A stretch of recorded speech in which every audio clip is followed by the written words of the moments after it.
this is probably one of the geekier talks I've ever given. It falls in the category of how things work. And I give it because a lot of people who sort of work at the Java level and above, platform level and so on, don't often have an idea about how things actually work down in the JVM. And I've spent years working on the JVM, working with the JVM, and I'm always surprised how fuzzy people's thinking is about what happens in the JVM.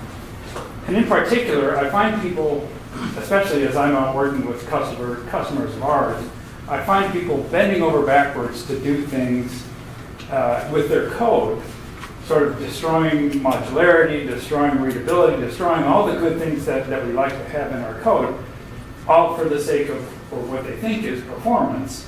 And in the end, a lot of this stuff is done for them already by the JVM. So that's really the reason for this talk. And when we're talking about compilation, by the way, we're talking about what the JVM does inside after Java C, right? So Java C converts Java code to bytecode. And inside the JVM does another compilation step and converts that bytecode into native code for the platform we're running on, right? Just so that we're all on the same page. Okay, so this is what we'll talk about. The first thing we need to do is kind of level set for everybody. So a compiler converts an expression of a program from one form to another. So normally we think that a program is expressed in text, some sort of text with identifiers and curly brackets and parentheses and constants and all that stuff, and a compiler then converts that into a native form. Here we're converting bytecodes into native language, so we need to understand a little bit about what it is that we're actually converting from. So we'll do the first step here, talk about the Java virtual machine execution model. So that's sort of the syntax and semantics of bytecode, essentially. We'll talk briefly some generalities about compilation and optimization and what that technology is like. It's developed over the years, but it's old technology. It's been around for decades. Then we'll talk about how we specifically apply those technologies to bytecode compilation.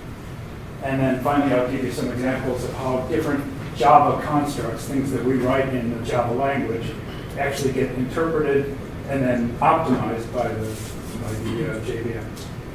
Okay? Make sense? We've gone through most of this already. Azul Systems, if you're not familiar with us, we have a couple different JVMs. We're also now in the business of supporting OpenJDK. We have an OpenJDK support product called Zulu Enterprise, given Oracle's recent announcements about termination of support and public updates. So that's been interesting. But really our flagship is the Zing JVM, which is a low latency, high performance, high throughput JVM. And that's what I spend most of my time working with. I told you I had time at Oracle, also Sun Microsystems. Actually came out of the Bell system from a long time ago, but I barely remember it. All right, so let's jump right in. So backing all the way up, some terminology. So when we download a JDK, it actually consists of a couple of different components, and people often kind of get these confused. So JDK includes tools like Java C and JHat and JVisual VM and some other stuff. But the actual runtime environment consists of the JVM, the execution engine itself, and then the Java class library, which we use in our programs. Those are those APIs that we're used to using, collections and streams and thread and object and all those other classes that we just sort of get by using Java SE. So breaking that down just a little bit further into sort of the different spaces or language spaces, there's a Java space where our application resides and also where most of the Java class library resides. When you download the JVM, you actually get a source file zip which contains all the source for those APIs, and you can actually look at how they're implemented. The JVM itself is actually a native program. It runs it's expressed in the native language of the platform we're running on. it relies on some libraries. Some of those are the standard libraries for the platform. Some of them are JVM-specific libraries. And then, of course, we use the services of the OS and the hardware to make everything go.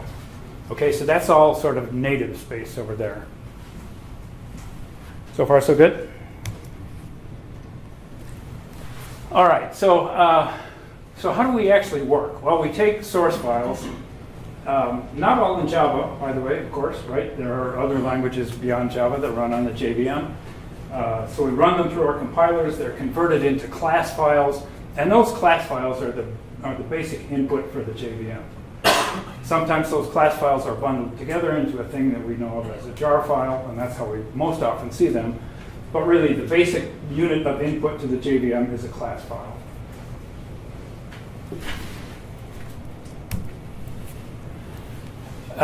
So this we just talked about, right? So this is how Java C compiles a Java source file into a Java class file, and basically we have features that we express in text in our Java source files.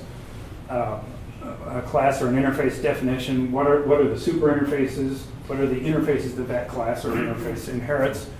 Field definitions, method definitions, references to other classes and methods and fields, and then finally constants. These last two, references and constants, get bundled together into this thing called a constant pool. The point of that is to reduce the size of the bytecode by eliminating duplicates, but it also gives us a side benefit that when we resolve a reference to another class or to another method, we only need to do it once for all of the methods in a particular class. So if a whole bunch of methods all have references to, I don't know, JavaOne thread, for example, the first one that we hit gets resolved by the JVM, and then later ones that also hit that same reference to that same class, they're already resolved, so we know where that class is. So the JVM goes through a process to read these class files in called class loading, which you have probably heard of in one form or another. So we take a binary stream, a stream of bytes, which express these aspects of our program that we just talked about a minute ago, and those are read into the JVM into a memory area, a native memory area called metadata.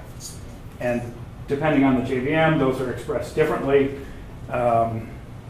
In Hotspot and Zing, these are actually C++ classes, C++ classes, not Java classes.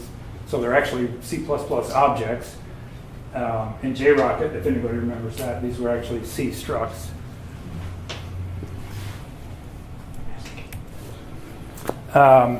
So when we execute a Java program is a collection of threads.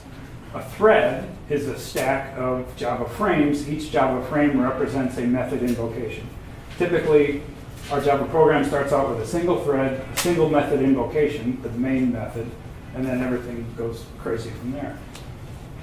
So this diagram here kind of blows this up and shows you what's inside a Java frame.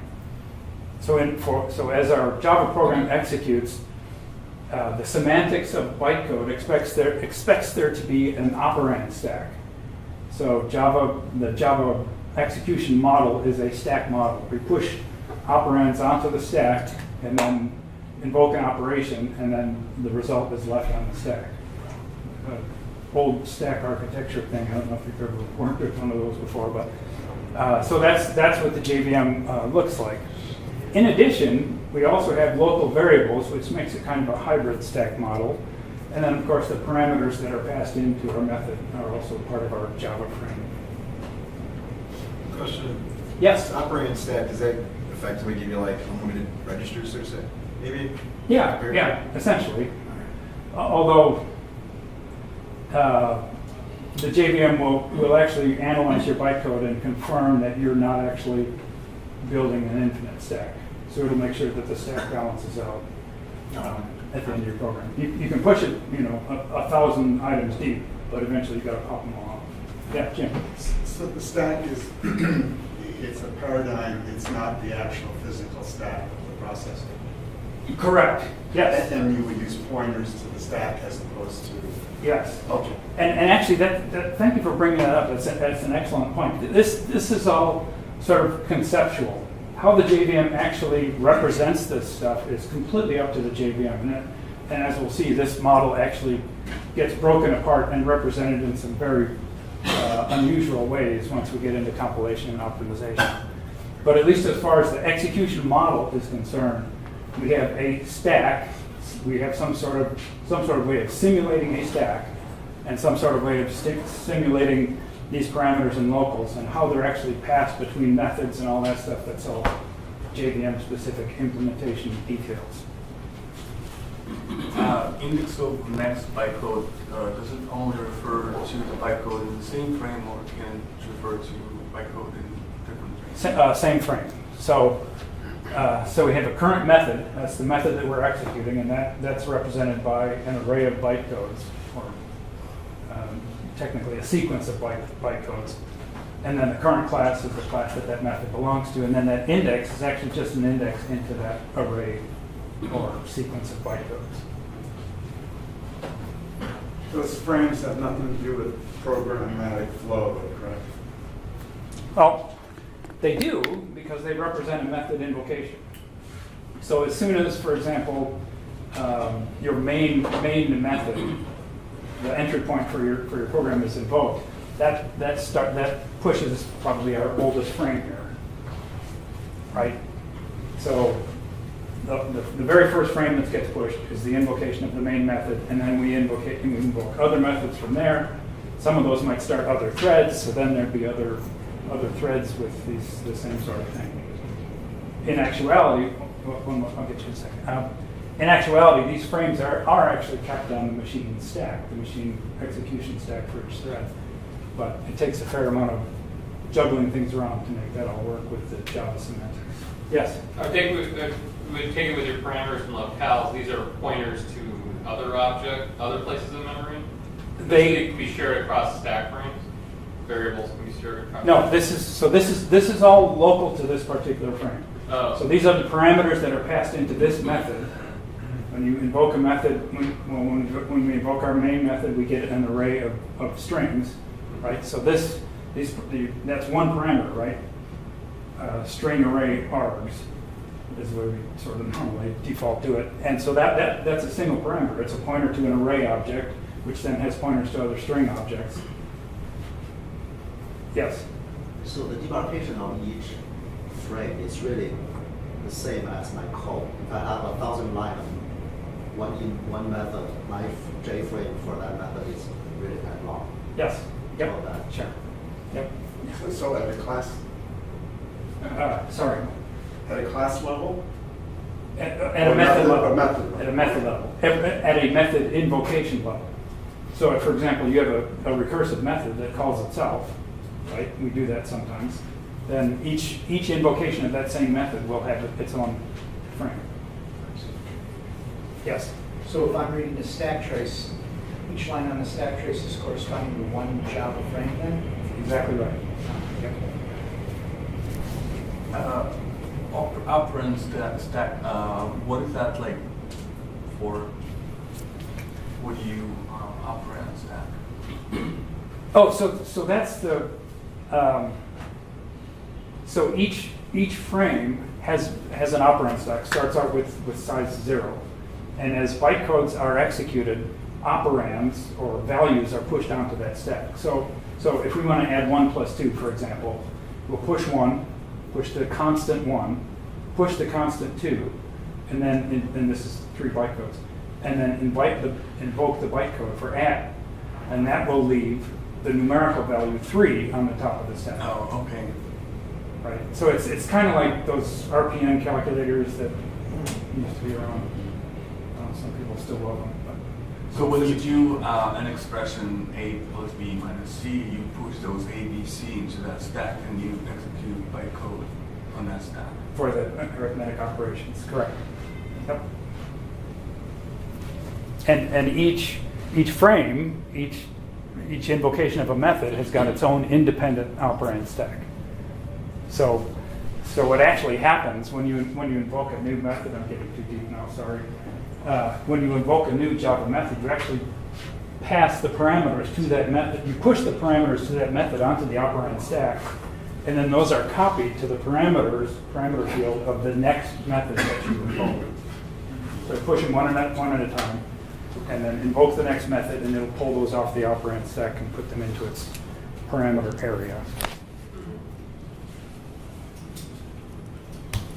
Okay? All right, so two different ways of execution, at least in modern JVMs. There's an interpreter, which basically looks at each bytecode in sequence and does whatever that bytecode instructs it to do, including branches and loops and stuff like that. And it's just a simple interpreter loop. Fetch a bytecode, execute it, and then get the next one, wherever we're supposed to do. A compiler, a compiled version of a method, by contrast, we actually convert entire methods into native code, and that's what we're going to be talking about a lot more a little bit later. With the compiler, we can actually invoke some of these optimization steps, which help to make our Java programs really fast. And in certain circumstances, and I think I've got a couple of plugs in the presentation for this, in certain circumstances, we can do optimizations in the Java runtime that you can't do in a statically compiled language. So we can actually do some things faster than C++, for example. Because we can actually figure out what the code is doing, make some conclusions based on that, and do some hard linkages that C++ just can't do. Would that sometimes be an optimization based upon the target processor's Sure. capability? Yes. Yeah. Optimization and compilation is tightly bound to the architecture that we're running on. I mean, there's risk versus complex and stuff. Right. Like any other program, there's layers of it. There's symbolic layers in the sort of the top level of the compiler, and we'll poke around with some of those. But then there's lower layers that get into the details of the machine we're running on. And that would be a much longer presentation. Yeah. So we're in example of the interpreter being a JShell introduced in JavaOne. No, it's an interpreter that's built into the JVM. Okay. Right. So the JVM is a native program that reads in class files. Class files contain bytecode arrays for each method. For each method, there's a bytecode array, and the interpreter will actually, now I won't go back to that, but as we're executing a method, it will look at those bytecodes one at a time and say, what do I do with this bytecode? I execute it, given the context of this stack frame that we've got, the current top stack frame. Maybe I need to push operands, maybe I need to invoke an operation. So it's literally a virtual machine, because none of this stuff actually has to be truly represented in the form that it's represented. It just has to give the illusion of having a stack and that sort of thing. I'm seeing puzzled eyes. There's a go-to. All right. Oh, so Go-to. what's that? There's a go-to there, but no go-to in Java. Yeah. Yeah, and incidentally, that creates headaches for JVM engineers. But nonetheless, so this is our kind of instruction set that our bytecode interpreter deals with. And this instruction set, or more bytecode types, are the input to our compiler, where we compile bytecode into native instructions. So this is the input to our compiler. This is the language that we're dealing with as our input. And so let's see. See if I can go back to our example we had a minute ago. So there's typical stack operations, pop, which gets rid of it just releases the top item on the stack. Arithmetic operation, so I add is an integer add. We expect two integers to be on the top of the stack. We'll add them together, leave the result on the top of the stack. Somewhere there's a constant, LDC, thank you. So LDC, there's an LDC1, which would load the constant 1 onto the stack. LDC2 would load the constant 2 on top of the stack. I add would be the next one, and that would add 1 and 2 and leave the result 3 on top of the stack.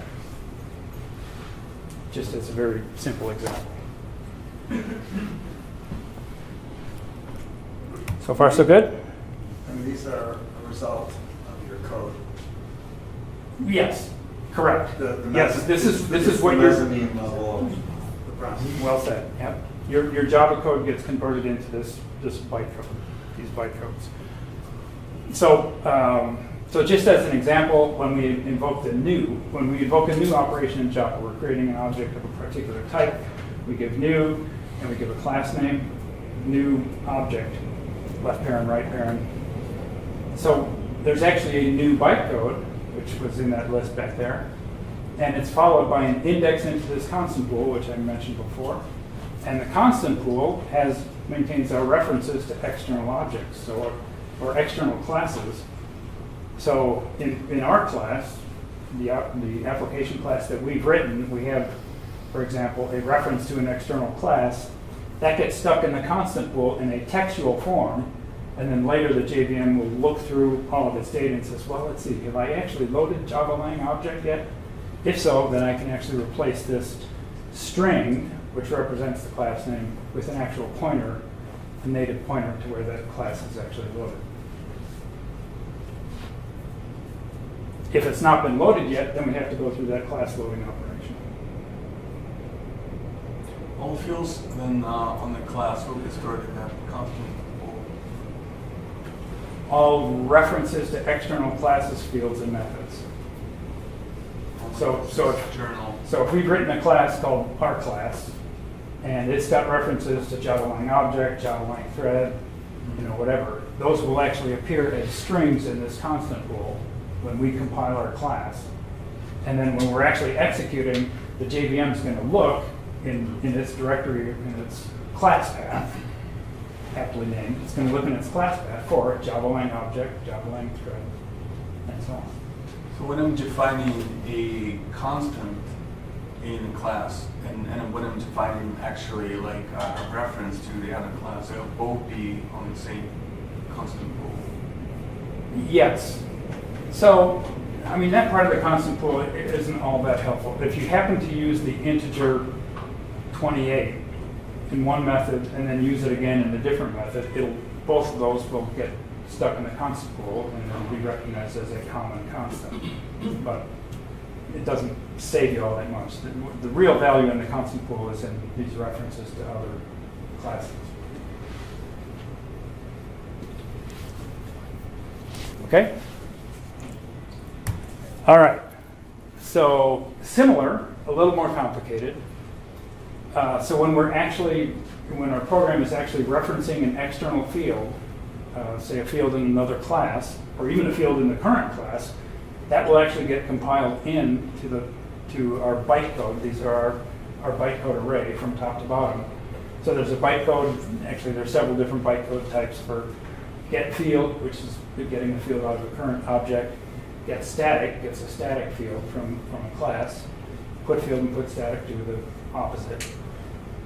And so we'll have an index into the constant pool, and then in the constant pool we've got 3 strings representing the class name in which that field is defined, the name of the field, and then a descriptor, which you've seen are those sort of weird little strings of capital letters, capital L, class name, semicolon.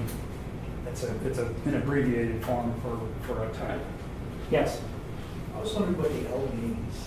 Is there a meaning to that? Or? It's supposed to be, I think it means pointer to, or pointer to an object of this type. I have no idea why they chose an L. The second letter of class, C was already used maybe? Okay. Makes Makes as much sense as any. Isn't field descriptor like metadata, and then it talks about the type of data that it is? Yes. It's data about the data? Yes, correct. It's type information, so it tells you, specifically what kind of field that is.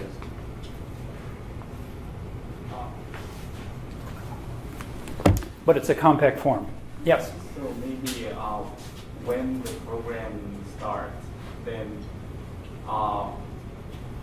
constant flow is how much part of constant pool is occupied. There is code. It's just the so it is referencing the class name and pool name and pool descriptor, and then how many. How big is a constant pool typically? Is that No, what so what I'm saying is maybe I misunderstood, but I think it's the byte constant, using a constant for the programming, the class name we can find, the machine can find class name, field name, and field descriptor. So is it like planning like? So there's a constant pool associated with each class. Right? There's a one-to-one relationship. Every class will have one constant pool. And all of the methods in that class will have references like these indexes, which indicate. So if there's 10 classes, 10 constant. 10 classes, each would have its own constant pool. Correct. Yeah, because this constant pool has different sizes every constant. Right. And remember, inner classes and anonymous classes are distinct classes of their own. So each one of those will have its own class file, as you've probably seen if you look in the output of Java-C. And each one of those will have its own constant pool as well. Okay. Yeah. What's field descriptor, and how's that represented in my code? Over. So when you define a field of type int, for example, then the field descriptor that gets encoded in the class file is a capital I. It's standard int, so it's like a data, maps the data type? Yes. Okay. So capital I is an int, capital J is a long. You can actually look in the JVM specification, they set them all up. But so the capital L is a pointer to another class. How big constant pool can be? There's no practical limit on the size, although for most bytecodes only give you 2 bytes for an index into the constant pool. So that's 65,536 potential entries in a default constant pool. There are actual instructions that allow you to use 4 bytes, so you can actually have very, very large constant pools. There is memory. Right. Memory. Yeah, so then you're getting into how big you want your class files to be, how much memory you want them to eat up. But memory's free, so what do we care? All right, so then one more example. So this is the way methods are invoked, and this is very similar to a reference to a field.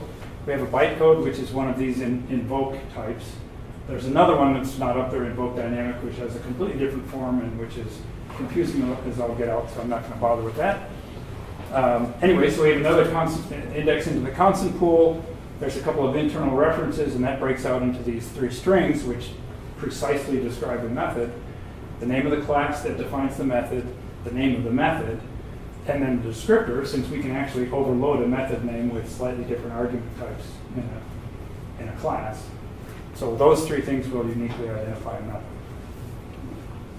So Yes. So the constant pool they are not loaded on the memory, not all. Maybe some of them could be filed. They will be loaded in the memory later. Because if one class has one constant pool, if there's a lot of 1,000 maybe 10,000 more, then every class has constant pool. They cannot get onto the memory. So the constant pools are loaded into memory at class loading time. Right? So as the JVM is executing a program and it comes across a class that it hasn't encountered before, it will look down its class path, which could have jars on it. Then how many constant pool can usually? However much memory you have. Okay. But it depends on memory size. Yes, depends on memory size. Now for some programs, and it's probably not this subtle point, but some programs will actually define classes, dynamically generate classes, and that's where you can actually get into trouble in in generating too much metadata, because constant pool is part of metadata. So we've run into programs that generate hundreds of thousands of classes, particularly XML parsers. I have no idea why, but anyway, so they'll generate these tens and hundreds of thousands of classes, and each one of them has a class object and a constant pool and method definitions and all this other stuff, and so you really can eat up a whole bunch of memory. But in practice, most normal Java applications don't consume that much. If you create something in the constant pool, it can't be removed later. You create something in a constant pool account. So the constant pool is pretty much static. Okay. Unless you redefine the class. I'm not sure if you're familiar with the JavaOne instrumentation interface, but you can actually redefine classes even after they've been loaded. But if you unload a class, does it stay there? That's what I'm saying. Oh, if you unload a class, the constant pool, we reclaim the memory. All right. Yep. So the memory we're talking about is the permgen area, or? Yes, if you still have a permgen, right? So hotspot, the OpenJDK, the JVM that's part of OpenJDK, actually moved metadata, the actual information, the actual data, off of the heap and into a different area, which they call metaspace. And I was actually at Oracle when they did this, and I was scratching my head that it was a huge project to move all this stuff off of the heap and into native memory. And the thinking was that people were getting hung up trying to size permgen, right? Back in JDK 7 and prior days, you could, on the command line, could say, permgen size equals blah, blah, blah. And so people were getting confused because you had to define a heap size, plus you had to define a heap gen or permgen size, and it was like 2 knobs, and they'd rather have 1. Well, so they moved all this metadata off of the heap and into native memory, and now you have to size the native memory partition, which is metaspace. So now you have a metaspace size, so you still have 2 knobs. So it didn't fix anything, in my opinion. But yeah, sorry, blabbing. We're never going to get through this.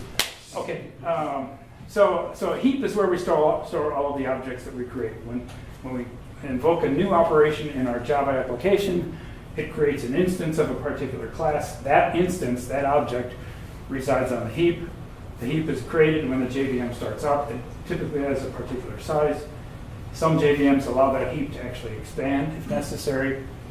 The heap is shared among all the Java threads, so whatever threads your application creates, you can actually pass an object from one thread to another, and it has direct access to it. And then finally, the JVM is supposed to implement some sort of heap reclamation scheme. We usually call that garbage collection. And the JVM specification is very, very open about how and when garbage collection should be done. And so it's actually legal for a JVM to let your heap completely fill up, and then stop your program, and then start collecting garbage. In fact, some garbage collectors still do that. All right. So you talk to JVM people, they talk about 3 major subsystems, and if you talk to a JVM engineer, they'll identify you usually with one of these. There's memory managers, which manage the heap.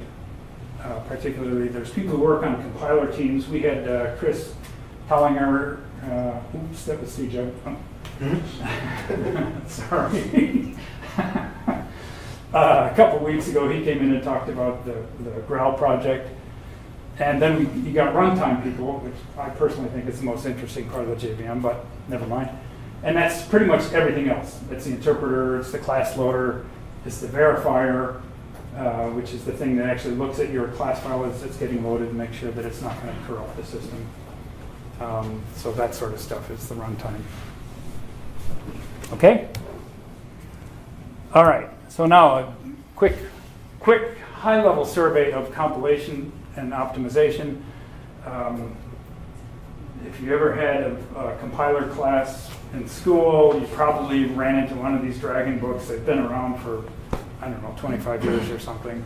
They're famous. They're really good. I mean, they're very, very thorough and very easy to understand. But they're pretty much wrote the book on compiler technology.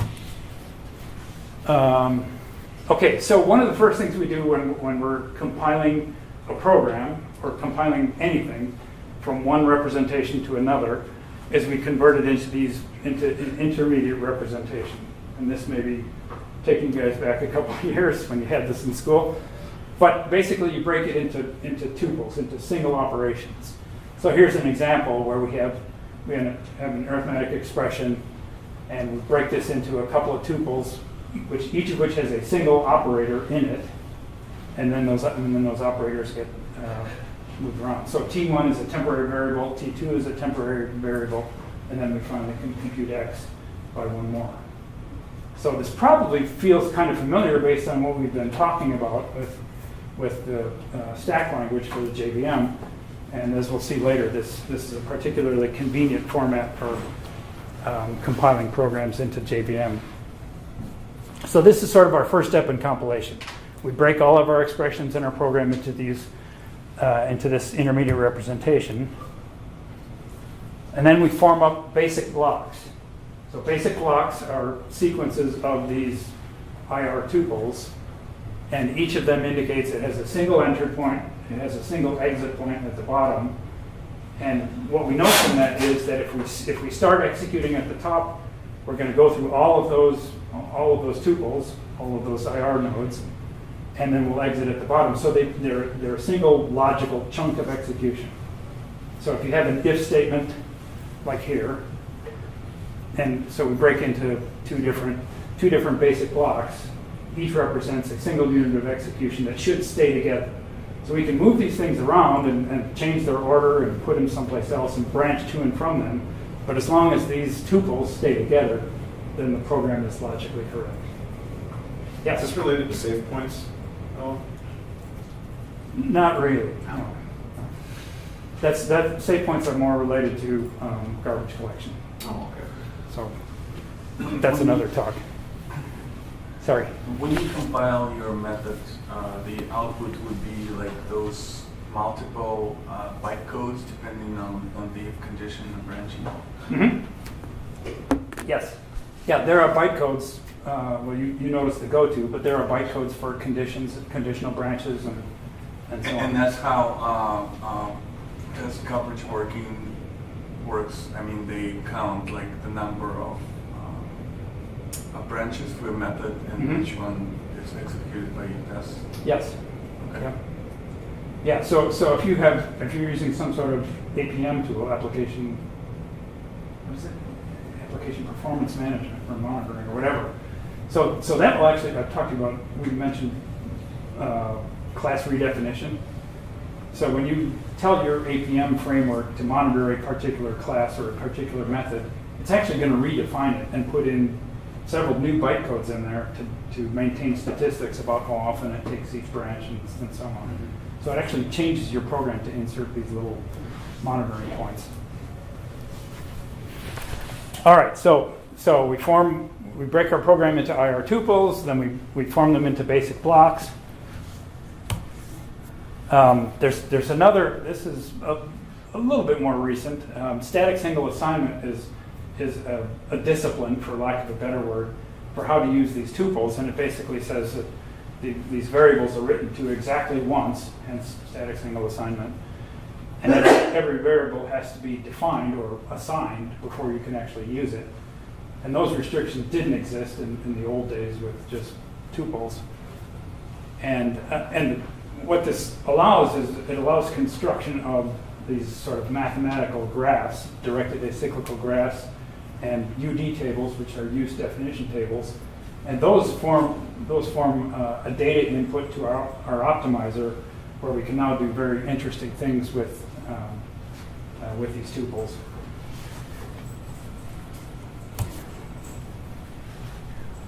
Okay, so optimization, very broadly, optimization is our attempt to improve some sort of cost function for our program. Whether that cost function is space, if we're very limited in memory, we might try to optimize it that way. But more typically, these days, we're talking about performance. We're talking about time. We're talking about getting our program to execute in the least time possible. It's not a great word choice because you can never really get a program to be the best that it can possibly be, which optimization sort of implies. And it's impossible to create an optimizer that does that for any possible program and any possible cost function. So the last point is important. So no matter how good our optimizer is, if your algorithm sucks, there's not much an optimizer can do.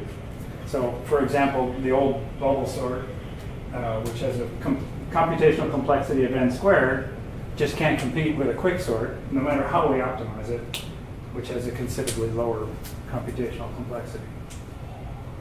Does that make sense? They haven't figured out how to recognize and replace one algorithm with the other. That would be good.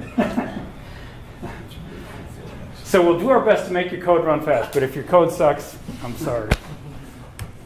All right, we're moving along. All right, so when we accept Java bytecode as the input to a compiler, it's kind of different, right? It's not our typical compilation input of some sort of syntax and text and all that stuff.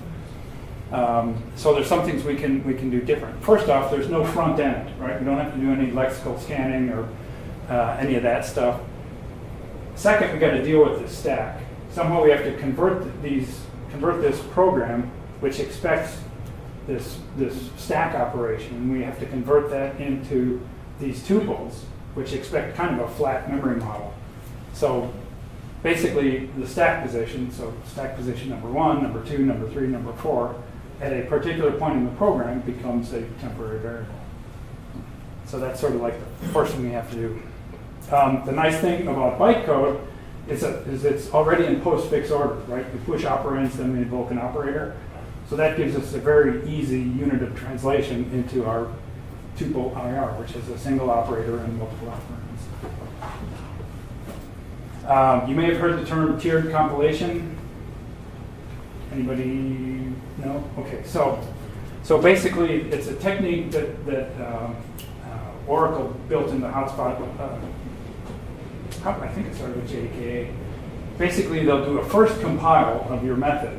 After your method's run enough times for it to be declared worthy of compilation, they'll do a compilation that actually instruments your method. It's still native code or native instructions, but it actually instruments it with how many times did you take this branch, how many times did you take this branch, how many times did you invoke this method, and so on. And it'll do an operation we call profiling, where we gather data about that. And then the second compilation actually uses the optimization techniques that we'll talk about later on. So there's one of my other digs at C++. Can't do that in C++. All right. Where is that profiling information stored? Inside the JVM, in native data structures. Yeah, you really can't get at it. You might be able to get the JVM to dump it out, but it'd be in some weird format like, I took the left branch 5,280 times, I took the right branch. Why 5,280? All right, so let's see, we're talking about, so these are, got way ahead here. All right, so we're talking about optimization techniques that we can apply to Java programs. And so here's some of our assumptions for this part of the talk. So for now, we're going to say that increased memory usage, if we're compiling things into native instructions, that sits in native memory, and that consumes memory, but really, modern processors, modern machines, memory is pretty cheap. So our cost function is going to be strictly time of execution.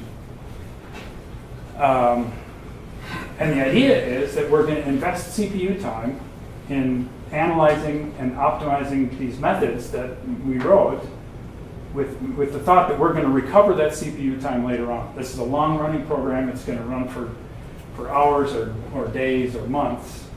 And so the investment that we put in upfront of analyzing these data structures or analyzing these methods will be paid back many times over the course of execution of the program.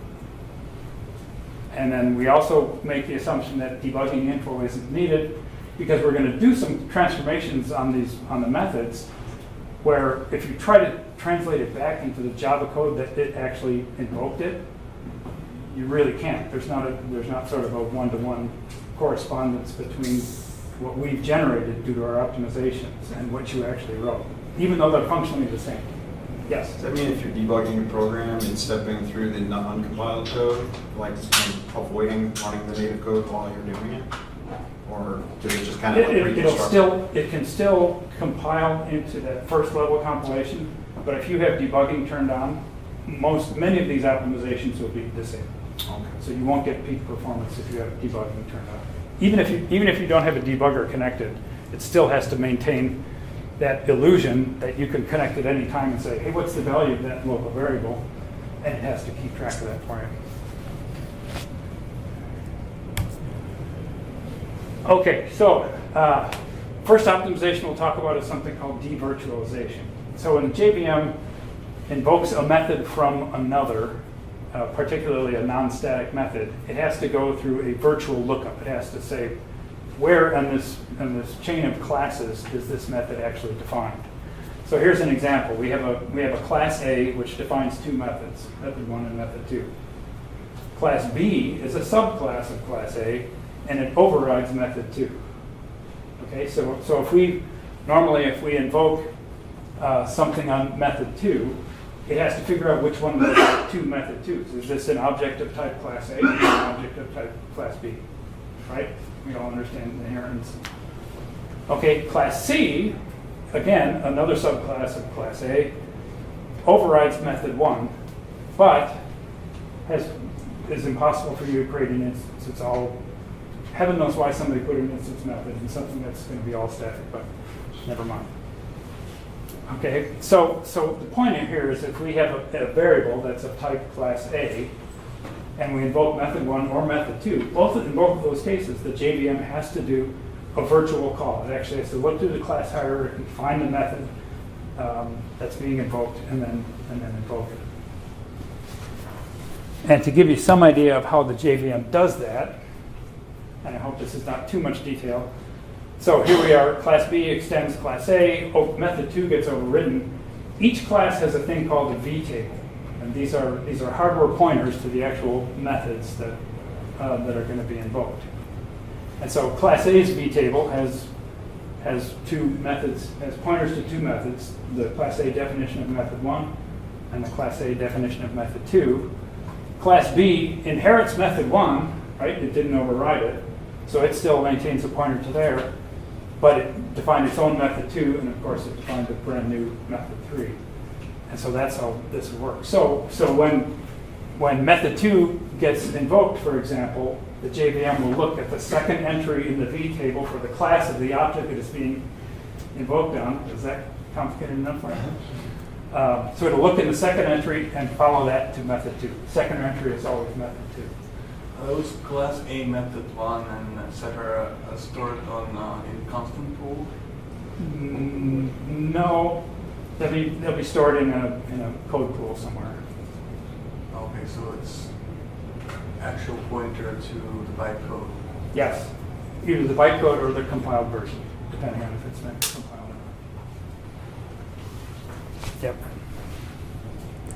All right. So continuing. So one way we can do devirtualization is we can take a look at the classes that have been defined. And we can look for methods that have not been overridden anywhere. And when we find a method that hasn't been overridden, we can eliminate the virtual call. So in our case, class C, there's no instances of class C. So there's no current class that's overriding method 1. So method 1 we can compile in as a direct call, like JSR kind of direct call to the code. But class B instances exist, so that means there's more than one potential use of method 2, so we actually have to do the virtual call if we're invoking method 2. Does that make sense to everybody? Couldn't you use reflection to create one later? Yes, you can. But JVM, so then we'd have to invalidate the direct call. Oh, so it has the ability to validate it later. Correct. Okay. None of this stuff is permanent. The JVM will do its best with the information that it has at a given point in time. And then if assumptions get invalidated, then it actually will throw that away and Sorry, could you tell me what is the difference virtual call? I know it's directly, but what's the virtual call mean? So a virtual call means that the JVM has to select between multiple potential implementations of that method. So if you invoke, method 2. If you invoke method 2, then the JVM is going to have to figure out which of those 2 implementations of method 2 should be invoked. And it does that by looking at the class of the object that we're invoking it on, and then from there, looking at those V tables that were in the last slide. Sounds like C++ Yes. technology. Yes, thank you. And it's exactly the same approach that C++ uses for virtual dispatch. But Java can actually convert virtual dispatches into direct dispatches. That's why C++ programmers don't like polymorphism, because they can't optimize it at runtime. Right. All right. Yeah. Yeah, it's expensive. Why not? Why not in C++ they cannot do direct calls if there's only one hierarchy of dependencies? Because C++ breaks things into object files which have references to each other, object file for each class, and the compiler can't make any assumptions about whether you're going to link in another class which overrides a definition of one of those. And so it's not until link time that all of this comes together, and linkers typically aren't smart enough to say, oh, look, there's only one implementation of method 1, so I can make that a direct call.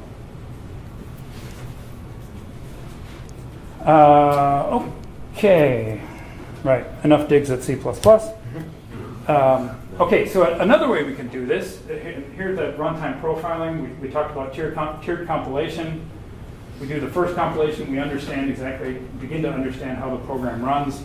And if at a particular call site, is everybody familiar with that terminology? So a call site is a place in your code where you're invoking another method. And so as your code executes and you come through that call site multiple times, the JVM is going to be collecting information about what type of objects it's seeing in that call site. And if we find that that call site predominantly operates on 1 or 2 objects of 1 or 2 classes, then we can actually do something like this. This is pseudocode, of course. But we can compile in a quick and dirty check. Is this object class A? Yes, go straight to that. Is it class B? Yes, go straight to that. If not, then we do the slow path and do a virtual call. So this turns out to be much, much faster than computing that virtual call. All right, but it requires that profiling step. Would you be able to make this optimization if the method was final? Then, let's say the method overrode something, but it was a final method at that point as well? Sure, yeah. You mean there was only one implementation of it and it was final? Of a particular method? I mean, like you have class A, then class B extends A and overrides something from class A, but it makes it final, the method final. Oh, sure. Yeah, then you could do this, right? You could conclude that it has to be either class A or class B. And that's the bimorphic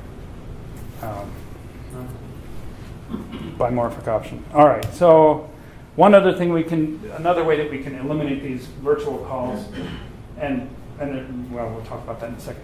Anyway, so one of the other things that we can do is there's a type system built into the IR. So every variable has a particular type. And so as we're looking through the intermediate representation of a method, we can actually recognize that even though we're operating on a variable of type class A, we know from the code flow that this class A variable contains an object or points to an object of type class B. We know by this top statement here, right?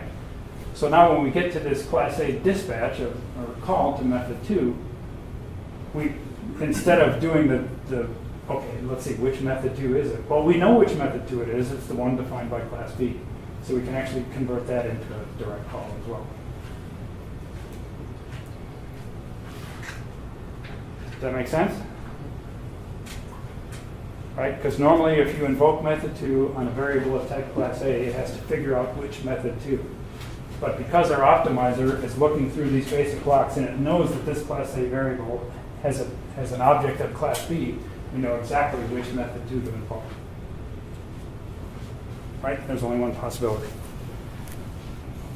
All right. So one of the reasons we do devirtualization, and the reason I started with it as the first optimization, is because devirtualization allows the most important of optimizations, inlining. Inlining allows us to do all kinds of stuff that we can't do otherwise. And basically we take, so if one method calls another method by inlining, and C++ can do inlining, by the way, you take the called method and you absorb it directly into the caller, and now we have all kinds of context that we've built up about types and values and ranges. All of that's available to the called method, so we can make that called method run much faster. It also eliminates the expensive call, of course, the actual hardware instructions to call another method. But most importantly, it allows us to analyze these two code blocks together and figure out if things can be eliminated, if things can be sped up. Are private methods actually inlined eventually into public methods? They're inlined into the native code that's generated. So you can actually, if you actually look at the assembly language output of method A calls method B and get a dump of method A after method B's been inlined, you'll see that the method B logic is actually in there. Was that your question? So, I mean, if you have a public method A which calls private method B, when you compile that, would that be two separate methods or just? Yes. Well, okay, it depends which compilation you're talking about. When you compile it with Java C, yes, they're two independent methods. And inside the JVM, we can actually combine them together. And then when you execute it into, I mean, if you compile it into native code, that would be? Yes, all put together, yep. But it doesn't have to be a private, the call method does not have to be private. You can actually do it with public methods as well. Yes? Maybe I got confused. So inlining here is really the optimization of the compiler. So my code of inlining versus declaration of multiple lines doesn't make any impact to that. This end result, right? You would optimize it anyway to be inlined as much as possible. Is that Wait. Well, so I mean, we modularize things into methods, right?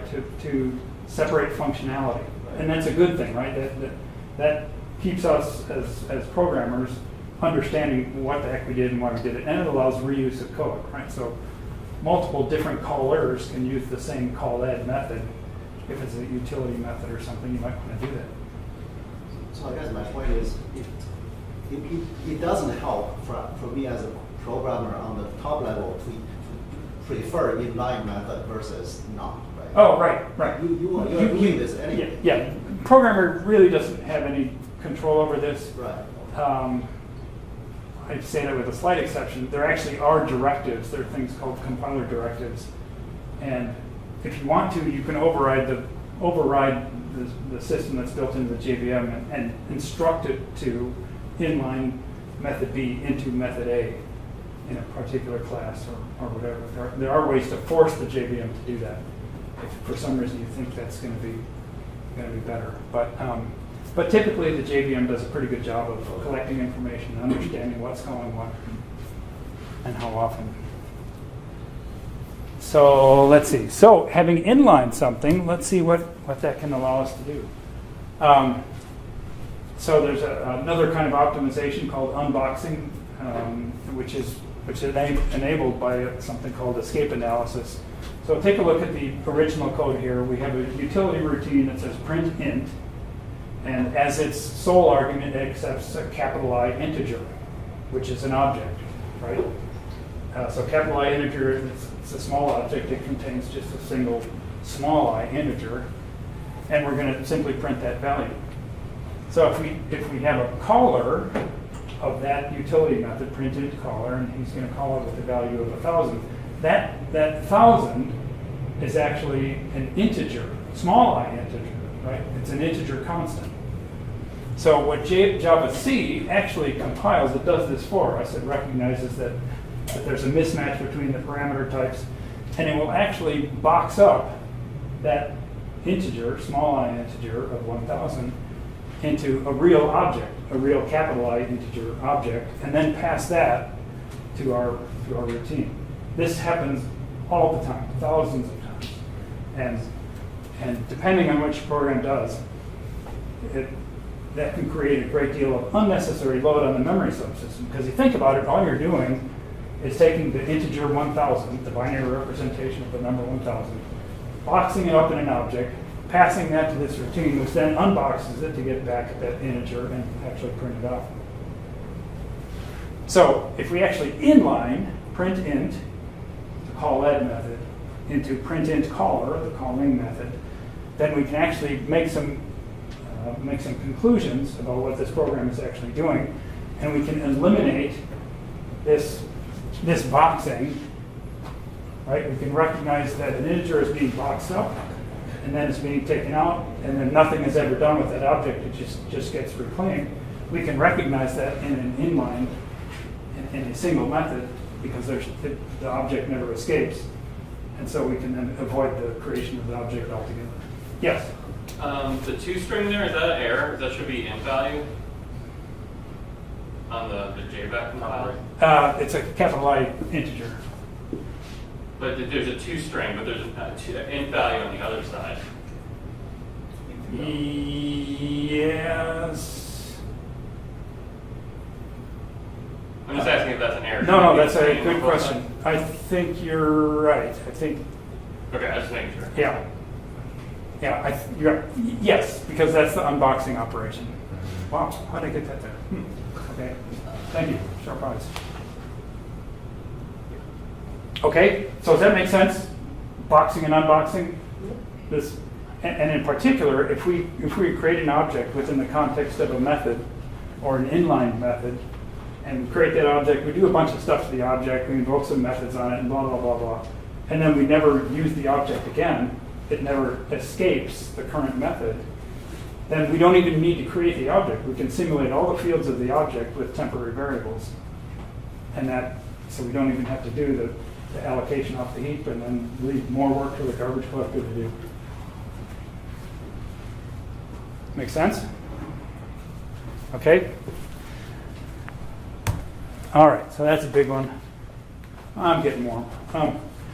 Okay, so one of the other things that's done for you automatically in Java are things like null checks and range checks on arrays.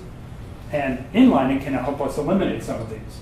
So for example, we have this, again, a callEd routine, get numbered string, which basically just does our array reference for us. And when we do this array reference, protected array of strings, we have to check to make sure that our value there, j, is within the bounds of the array that we've created, right? The JVM does that for us. If it's outside the bounds of the array, we get a runtime error, an exception gets thrown, and so on. But if we happen to know from context that j, in this case here an I, is within a particular range of integers, that is known to be within the range of the array, of the bounds of the array, then we can eliminate that array check. Now it's good, nice.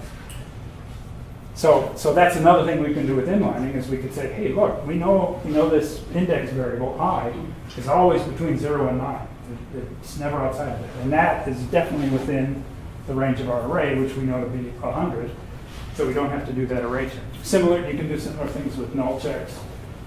So if you assign an object to a variable equals new object, and then later on we actually do an invocation. We don't have to do a null check because we know that we've actually created a real object and it's not possible for that variable to be null. All right, one more optimization and then we're done. One of the things that has come up recently, which is really exciting for Java performance, is the presence of SIMD or vector hardware in our modern processors.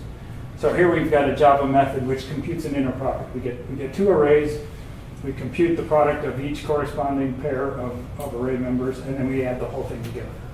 So normally we'd have to go through this loop here on the bottom, and do this computation, however many times the length of the array is. That can be very expensive if we're dealing with long arrays. But modern hardware has got these vector things which can do these operations, multiple operations in a single operation. So the most recent processors have this technology called AVX512, where we can multiply 16 pairs of 32-bit ins with one instruction. But that's sounds like assembly code optimization. Do you do that actually? Sure. Yeah. I mean, no. Well, so these are this used to be called the math coprocessor back in the day. Remember there was 8086 and 8087. So the 8087 grew up to be this monstrous thing called the AVX512. It used to have, I don't know, like eight registers of 16 bits each or something. It was a tiny thing. And it just did floating point operations. But now these things can do these integer multiplications all in one big chunk and stash them all into memory, lay it out. So it's very cool. ALU pops in. Right. Okay, so the JVM can recognize this in its compilation and say, hey, this is a repeated operation. I'm gonna send this over to my vector coprocessor and use those vector math instructions and make this fly through here. Is that also being used for like string operations, something? I don't.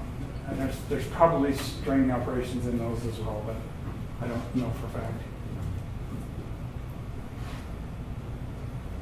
Okay?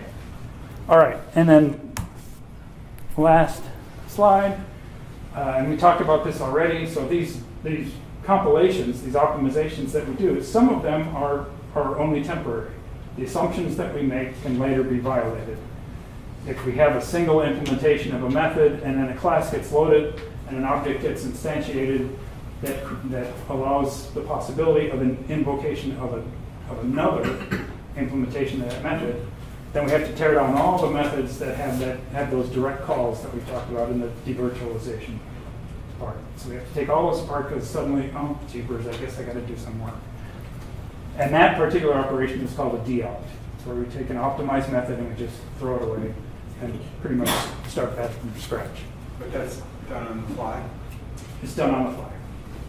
It does involve this because we have to look not only for the methods, the method definitions that contain those optimizations. We also have to look to see if any of those stack frames in any of the threads that are currently active are actually using that method. And then we have to do this crazy complicated thing called on-stack replacement where we say, okay, this method needs to be replaced by an interpreted form, so we got to figure out what all the values are and make it look like it was actually interpreting all along. It's hard to believe they can actually do that. But anyways. Okay? All right, so wrapping up here. So JVM specification, which we talked about way back when at the beginning of the talk, describes a model for execution, and a JVM implementation has a choice of how to actually represent that. And that, the actual representation is the thing that's the input to our JVM compiler. 3 major subsystems, and then we talked about some of the traditional compilation and optimization techniques. And then finally, and this is the coolest thing, JVMs are adaptive. You can actually look at what your program is doing, draw conclusions based on that, and make optimizations that take best advantage of what that's doing. So that's it. Questions? More questions? Yes? You said that people sometimes code their programs differently to avoid to like in such a way that it counteracts some of these. Yes.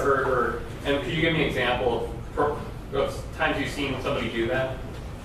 Probably the places I've seen it most is in the boxing and unboxing, where instead of defining a class, for example, which has a number of modularity benefits to it, people will instead say, oh, I'm not gonna create one of those classes, that's expensive. I'm just gonna handle all this in local variables. You don't need to do that. The JVM will recognize that for you. You can actually create an object and invoke the methods on that object and change the fields of that object, and then just let the object go. The JVM will say, I'm not gonna create it, no need.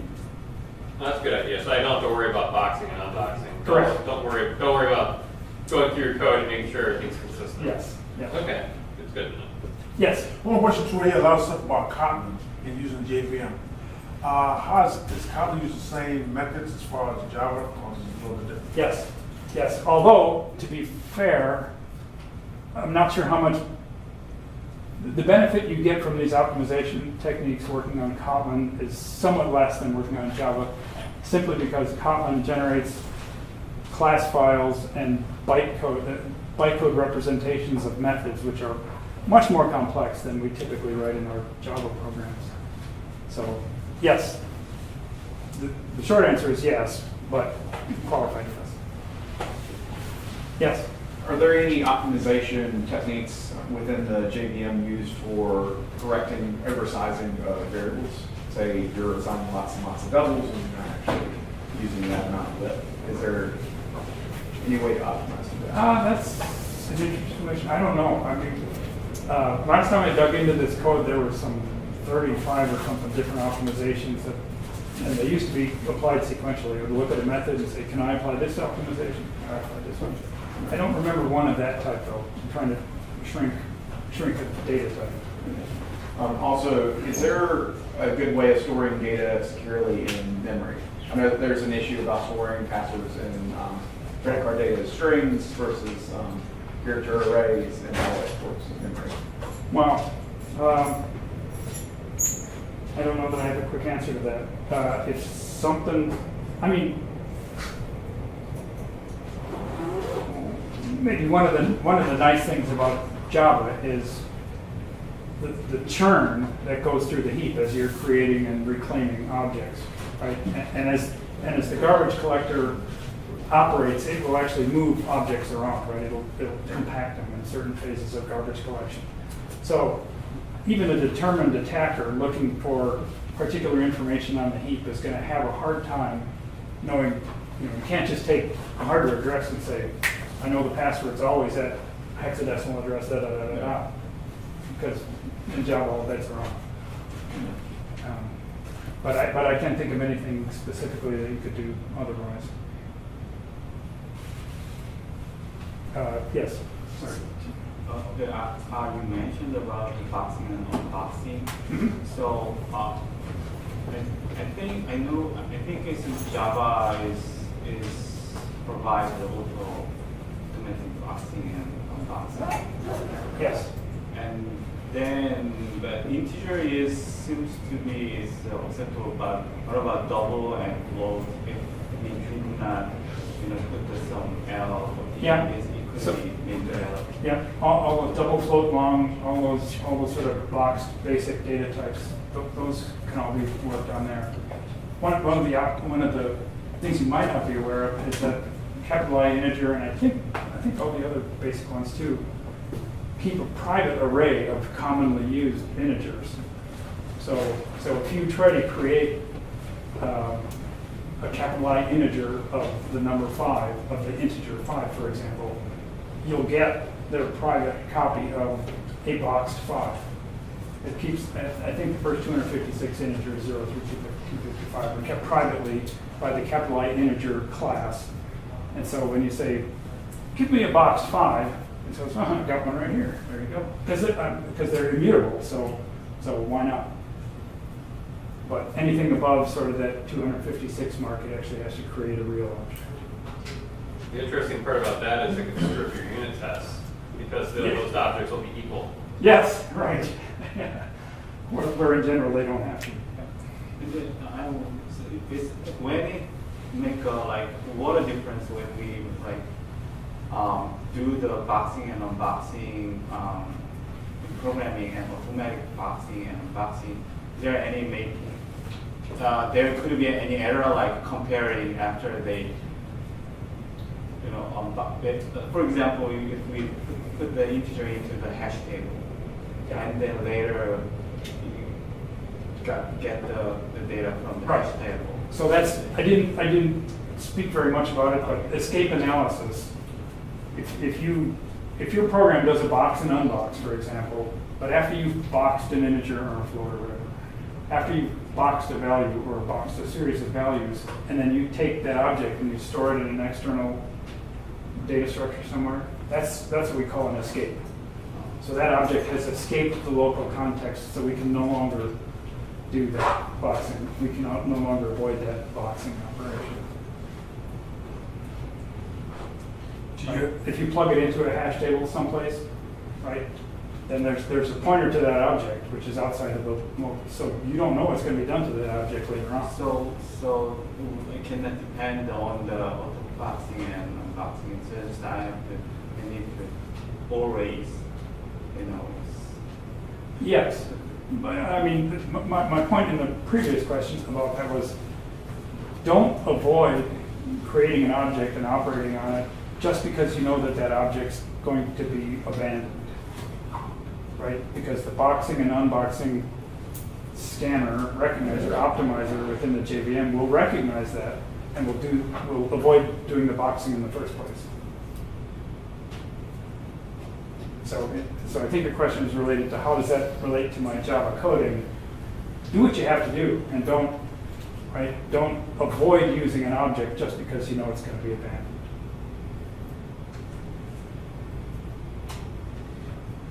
So that means that if you have a one-liner return as part of your methods, and some people intentionally avoid creating variables, it shouldn't be harmful.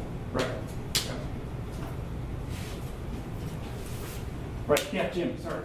That's okay. So I was wondering, does it have less work if the input is from a functional language like Clojure? I honestly have not looked at how Clojure compiles down. I mean, familiar with the utility Java P? So you can actually dump out class files, and it'll dump out it'll disassemble all the bytecodes and actually dump out the constant pool for you and all that stuff. So you can actually look at that stuff in there. And I have not done that with Clojure or any other functional language. I just thought maybe because it's functional as opposed Yeah, to... it may very well object-oriented. generate nice tight code all on its own, which the optimizer can really go to town on.